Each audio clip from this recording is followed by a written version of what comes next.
situations I was, that I was in at the time when I first announced it, I knew that it wouldn't really, then wasn't the time for some reason. It just wasn't the time because things I had going on in my life personally or whatever. It was a lot of things, and man, I just feel like the time couldn't be a more perfect time than now. I think everything fell into place. How it should. That's the reason I finally felt comfortable with saying that the album was done and we could get it out. The title, I think, threw fans for a loop too. Just given your spiritual journey over the course of your career, and even staying away from some of these themes you readdressed again on Chasing the Devil. But the title, Chasing the Devil, what do you mean by that? Well, man, I just want to let everybody know what I don't mean, because there's a lot of misconceptions of the title. I mean, which is understandable, but it doesn't mean that I'm actually chasing the devil. I'm actually talking about like certain things that we pursue in life. Sometimes, they have evil motives behind them. You have some people, you could be chasing the devil if you're a politician, trying to get power. You could be chasing the devil if you're a normal person trying to get money and fame. Not necessarily saying that it's evil to chase those things, but when you do it, and that's all you think about, it's like being rich or being that person, it's like, that's something totally different. Yeah, I mean, what's the song I think is Chasing a Nightmare? I'm not chasing a dream. I thought I was chasing a dream. Yes. Turned out I was chasing a nightmare. Yes. Because, like the game portrays, when we sit and look at these videos, and to the younger generation, it looks appealing. But they don't, they're just seeing what comes on TV. They're not behind the scenes. They're not in this music business. They don't know how it actually operates. But when you're somebody like me that's been in it for 20 years, 21 years, it's like, you see it all. The good, the bad, the ugly, and you've been in it for as long as I have. At this time you start to feel a certain way about it. You either blind to it, and it's like, okay, everything is okay, or you sitting back like, yo, this ain't really what I thought it was gonna be. And that's my perception of it. I mean, there's political themes almost from the gate, right? Like, first track is Wicked, then Hold On to Your Soul, then you get into Weapons of Mass Destruction, and then followed by The Money, The Power. Both of those have quotes from different President George Bushes, right? Yeah. The Weapons of Mass Destruction got the clip where he's talking about creating a new world order. Yeah. And then The Money, The Power has a clip where George Bush is talking to his fundraiser and saying, people call y'all the elite. Yeah. I call y'all my base. Right. Is that an intentional representation of what it is that you might feel about the state of the world? Man, it's definitely, like the spread of the world is definitely, there's definitely a very, very big influential me spirit of the world today. Where everybody wants it now, everybody wants to be that man on top, to the point even in music. And that's why you don't see that many groups no more, because everybody wants to be that person that shines. And if groups do come out, they only last for like maybe 1 or 2 albums, and then everybody wants to go solo. So it's like that spirit, that spirit of the world is definitely very, very, very present now. You know what I'm saying? So it's an arrogant like kind of spirit. It's just crazy. How much of that comes from maybe things that you might have experienced, right? Because here we are celebrating this year the 25th anniversary of East 99. Yes. Art of War, we talked about, there was definitely some fractures within the group when that album came. Busy Bone didn't even put the war paint on for the album cover, for example. Right. And then after that, I think either right before that, Flesh and Bone solo album came out with Def Jam, because he wasn't necessarily signed with the group. Yeah. And then after that, everybody did kind of go solo. Busy went solo, you went solo. So you guys really went 2.5 projects before y'all actually went solo. Yeah, definitely. I mean, we one thing about that is like when we first before we even got met Eazy-E, we always had plans. We had our whole thing laid out, our whole structure. We had the structure for Mo Thugs laid out already, like way in advance. We had the structure of what we was gonna do. We was gonna do solo, we was gonna do group albums. Then in between those, we was gonna do group albums, and we had everything structured, organized right. But when it came and the impact, like we wasn't ready for it. But it came so fast, and it came like so big. It was like we was just like, just like still in awe. Like, so everything was just hitting us at once, and like we didn't really like get to execute our plan the way we wanted to, because by that time we was just like in awe of the whole living the life, and we was now celebrities, and it was just crazy. Do you think it would have been different had the label not gone through the changes it did? Obviously, Eazy passed away. There was definitely friction with Tamika. Oh yeah, man, definitely. I think it would have been much different, because I mean, we was already young and rebellious, just like anyway. And after E died, and she stepped in, everything was just formed. Everything was crazy to us in the first place because, when he was alive, he had this big entourage, a list of artists. And when she came and took over, it was like everybody was gone. It was just like a selective few, and he was like one of those selective few. And it was just crazy. We didn't know what the motives was. We didn't know nothing. We was just like them young dudes that had it in our head, like something ain't right, and everybody is against us. Like, so we rebelled, to the point we rebelled against each other. It was just a crazy time. I think I've heard a lot of different artists talk about basically the same type of environment that Ruthless turned into once Tamika took over. Yeah. You did an interview last week with Alan Grumblatt from E1, and he worked that project. He's not. Yeah. And he said something I never realized. And he said that Tamika was the one with the idea to remix Crossroads on that record.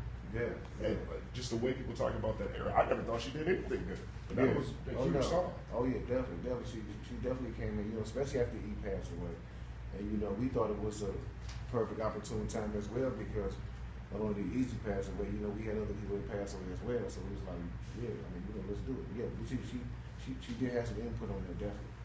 Did she have input on the creative end of it as well, or was she kind of like, we have to do a tribute song? I mean, yeah. I mean, I think she pretty much just mentioned it, and we was all in agreement with it, because of the, the moment, the time, it just felt like it was just something we should do. We didn't, and we was actually doing it just to pay homage and just to show, love for our ones that passed away. We didn't go in there thinking we was going in there making a hit, what I'm saying? We was like thinking about our people, and it just took off like that. Do you remember the first time you saw the treatment for that video? One of my defining moments of watching videos on TV was the moment the Grim Reaper touches Uncle Charles and his eyes turn black in the video like that. Yeah. I'd never seen anything like that in a music video before. Yeah, man, it was crazy because like when we was shooting it, I really didn't think nothing of it. I could just remember being on the set, and it was cold. It was like, when they was using fake rain, I was sick. I'm like, man, this you're going through a whole lot for the video. You know what I'm saying? It better come out good. And when we saw it, I saw like all the effects in it, and just like, I seen the way just the room reacted when we first saw it. It was just like, oh, this is a crazy video. So I knew it was something big.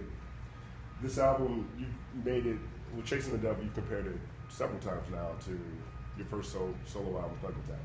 Yeah. And last time we talked about how much input you had on the Art of War, or how much more input you had on Art of War than most of the other members of the group. Mm-hmm. And I think that's evident just on the songs. If you're just on more songs than everybody else, I think you have more solo songs than everybody else on that album. Yeah. And then you follow that up with your own double disc. It's like you made 4 albums in like 2 years. Yeah, man. So I'm listening to Chasing the Devil, and it sounds a lot like that time period with the war between good and evil and the internal struggle. Yeah, definitely. That's definitely the mindset. I with this whole album, I just basically took, my everything that I've experienced in my 21-year career.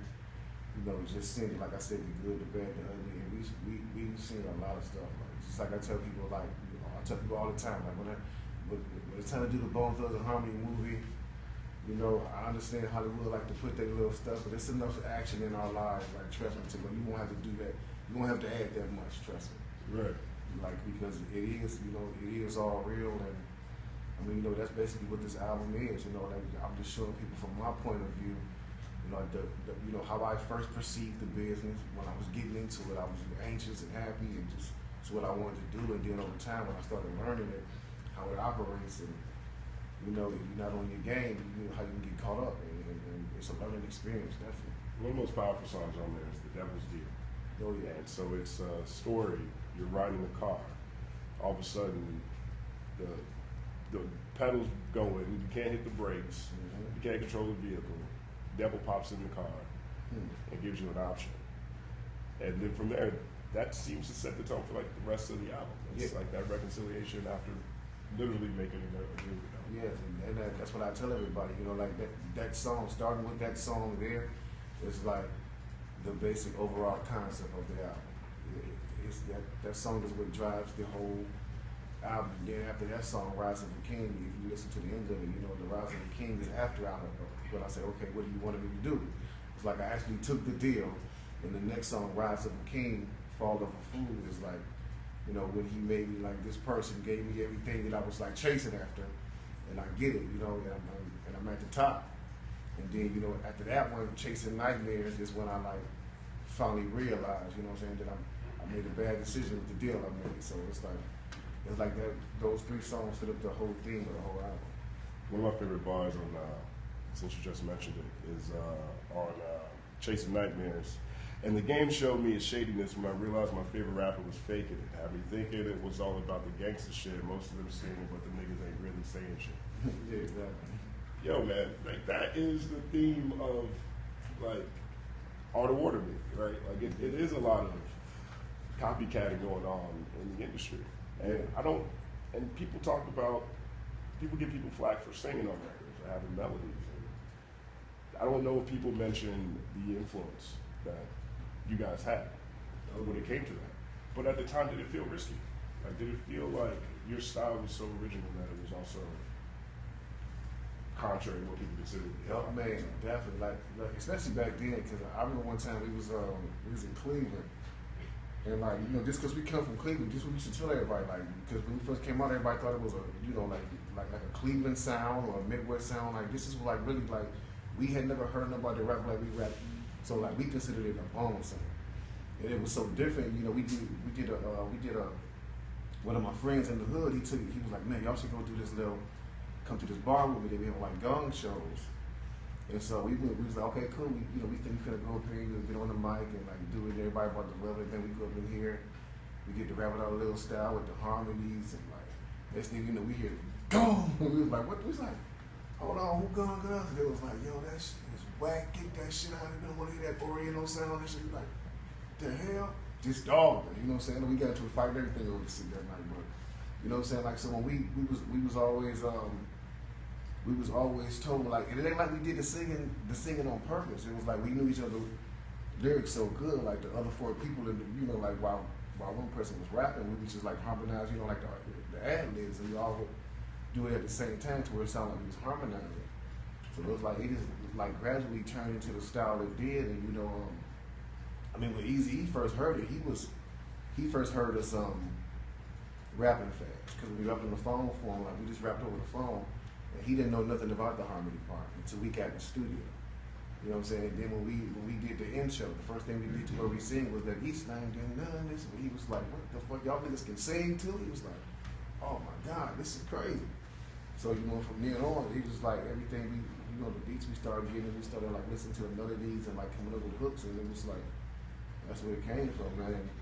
I mean, I honestly think like New York was the last ones to accept us. You know what I'm saying? But it was like so undeniable.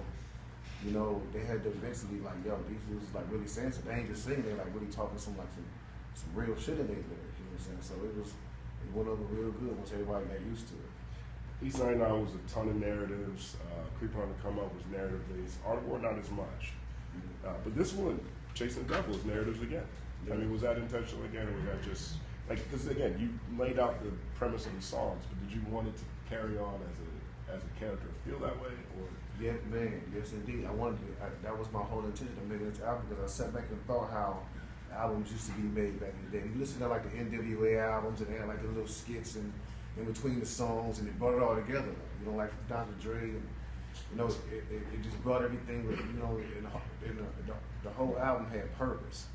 You know, and I just wanted to go back to that. I was like, you know, I want to make an album to where, you know, you can just put it on and like you just like can listen to the whole thing and like just get a message from each song. What was the most challenging thing about creating Thug Mentality? I mean, man, the most challenging thing about that was, I mean, Honestly, man, I have to say that was probably one of the most easiest albums it was for me to make because it was, because I had so much material like and so much stuff like bagged up. It was, we was fresh, we was still, like not that far from being off the street. So it was just like I still had like a lot of material that I had that I just wanted to get off my chest. So I mean, it was kind of like a breeze.